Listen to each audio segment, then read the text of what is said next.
राज्यातला काँग्रेस पक्ष पसरवतोय अफवा. जनतेमध्ये असंतोष निर्माण करणे हेच काँग्रेसचे काम. खोटी माहिती देऊन जनतेची फसवणूक. होय, राज्यातला काँग्रेस पक्ष आता रडीचा डाव खेळतोय. विरोधी पक्षाचे काम म्हणजे सरकार करत असलेल्या चुकांवर बोट ठेवणे. पण काँग्रेस नेते नाना पटोले नेमके याच्या उलट करतायत. विकास कामांचं कौतुक करायचं सोडून चक्क त्याबद्दल चुकीची माहिती पसरवतायत आणि त्यासाठी सहाय्य घेतायत ते सोशल मीडियाचं, त्याचबरोबर माध्यमांचं. खोटं कथानक पसरवून जनतेत असंतोष निर्माण करणं एवढंच काम आता नाना पटोलेंना उरलंय. उदाहरणच द्यायचं झालं तर ही मुलाखत ऐका. या बजेटमध्ये आपण पाहिलं की महाराष्ट्राच्या तोंडाला पानं पुसलेला हा बजेट आपण पाहिलेला आहे.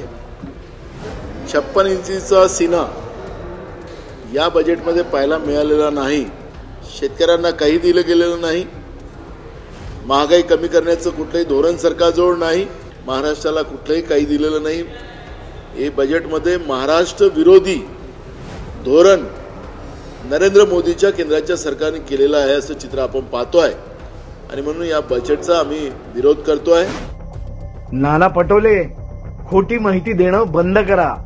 केंद्रीय अर्थसंकल्पात महाराष्ट्राच्या तोंडाला पानं पुसली नाहीयेत, तर महाराष्ट्राच्या अर्थकारणाची भरघोस तरतूद करण्यात आली आहे.